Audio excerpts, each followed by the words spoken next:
अस्सलाम वालेकुम। एक शहर में एक गरीब मोची रहता था।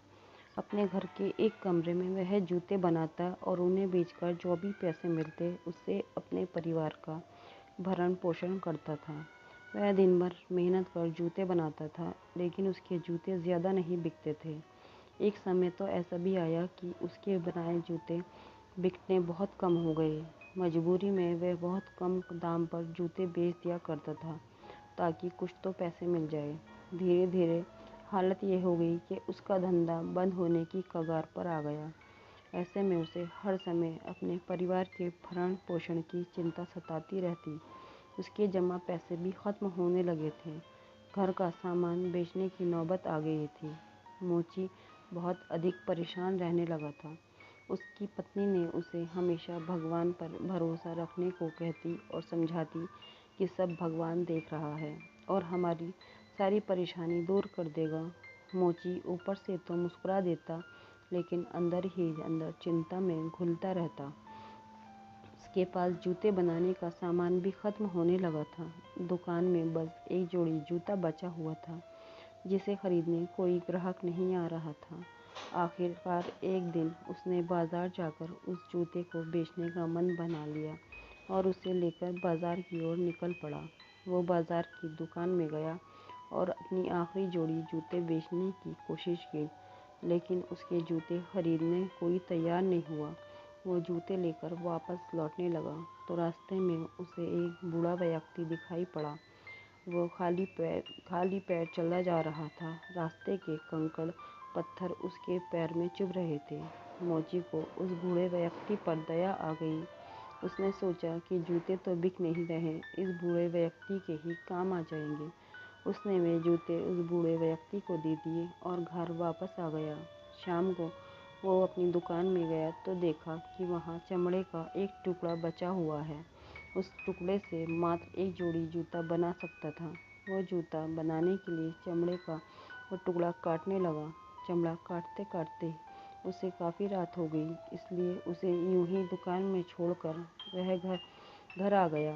अगले दिन जब वह दुकान गया तो वह देखकर हैरान रह गया कि जिस जगह उसने चमड़े का टुकड़ा छोड़ा था, वहाँ एक जोड़ी जूते रखे हुए हैं। वो जूते देखने में बहुत सुंदर थे।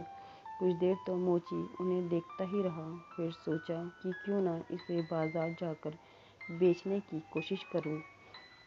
जब वह बाजार पहुंचा तो पहली ही दुकान में दुकानदार ने अच्छी कीमत देकर उन जूतों को खरीद लिया।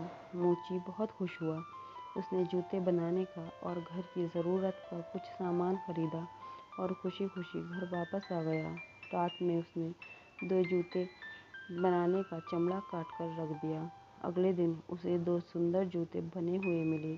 वे जूते भी अच्छी कीमत पर बिक गए।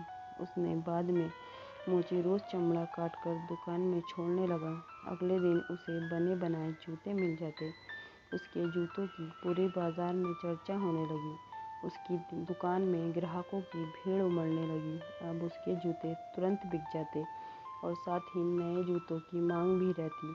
धीरे धीरे उसकी आर्थिक स्थिति सुधरने लगी। यह देख उसकी पत्नी भी हैरान थी।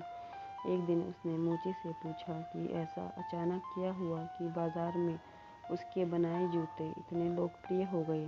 मोची ने उसे सारी बात बता दी कि कैसे वह रात में जूते बनाने के लिए चमड़ा काट कर घर चला आता है और अगले दिन उसे बने बनाए जूते मिल जाते हैं। पूरी बात जानकर पत्नी बोली, ये तो भगवान की कृपा है कि कोई नेक इंसान हमारी मदद कर रहा है, लेकिन तुम्हें नहीं लगता कि हमें यह पता होना चाहिए कि वो कौन है और हमें भी उसके लिए कुछ करना चाहिए। मोती को मोची को अपनी पत्नी की बात ठीक लगी। उस रात जूते बनाने का चमड़ा काटकर वह घर नहीं गया, बल्कि पत्नी के साथ दुकान में ही छुपकर उस इंसान का इंतज़ार करने लगा जो उसके लिए जूते बना जाता है। रात 12 बजे खिड़की के रास्ते 3 बौने दुकान में आए और नाचते गाते मज़े से जूते बनाने में जुट गए। सुबह तक उन्होंने सुंदर सुंदर जूते तैयार कर दिए और खिड़की के ही रास्ते वापस चले गए। उनके जाने के बाद मोची और उसकी पत्नी आपस में बात करने लगे। पत्नी बोली, वे तीनों बौने कितने नेक दिल है, बिना किसी आशा के वे हमारी मदद कर रहे हैं। हम उनके लिए कुछ भी नहीं कर रहे हैं, हमें भी उनके लिए कुछ करना चाहिए। कम से कम हम उन्हें कोई उपहार तो दे ही सकते हैं। मुझे भी लगता है कि हमें उपहार देकर अपनी कृतज्ञता उन्हें दिखानी चाहिए। आखिर उनके ही कारण हम गरीबी से बाहर आए हैं। लेकिन समझ में नहीं आ रहा है कि हम उन्हें क्या दें। मोची बोला, तुमने देखा था कि उनके कपड़े पुराने हो चुके हैं और जूते फटे हुए हैं। मैं ऐसा करती हूँ, उनके लिए कपड़े सिल देती हूँ और तुम उनके लिए जूते बना दो। वे ज़रूर ये उपहार पाकर खुश हो जाएंगे। मोची को पत्नी की ये बात जच गई। वो फौरन दुकान गया और कपड़े और जूते बनाने का सामान ले आया। कुछ दिनों तक दोनों पति पत्नी मिलकर कपड़े और जूते बनाते रहे। जब कपड़े और जूते तैयार हुए तो वे मोची और उसकी पत्नी बहुत खुश हुए, क्योंकि वे बहुत ही सुंदर बने थे। उस रात मोची ने चमड़े के स्थान पर वे कपड़े और जूते रख दिए। फिर अपनी पत्नी के साथ छुपकर बौनों का इंतजार करने लगा। रात 12 बजे तीनों बौने हमेशा की तरह खिड़की से दुकान में दाखिल हुए। जब उन्होंने अपने लिए कपड़े और जूते देखे तो बहुत खुश हुए। वे उन्हें पहनकर रात भर नाचते गाते रहे और सुबह वापस चले गए। मोची और उसकी पत्नी बहुत खुश थे कि बौनों को उनके उपहार पसंद आ गए। उस रात जब मोची के जूते बनाने के लिए चमड़ा काट कर रखा तो अगले दिन से उसे तैयार जूते नहीं मिले। उसे अगले दिन कुछ दिनों तक भी ऐसा ही होता रहा। मोची समझ गया कि अब बौने नहीं आएंगे। उन्हें उसकी जितनी मदद करनी थी वे कर चुके थे।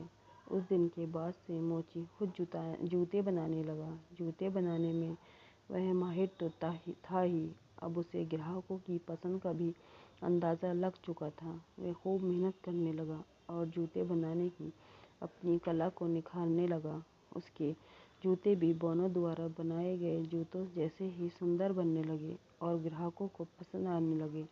अब उसकी दुकान में ग्राहकों की हमेशा भीड़ लगी रहती। अब वह बहुत खुश और संतुष्ट था। फ्रेंड्स, आपको अगर मेरी कहानी पसंद आई है तो प्लीज़ मेरे चैनल को सब्सक्राइब कीजिए, लाइक कीजिए, कमेंट कीजिए।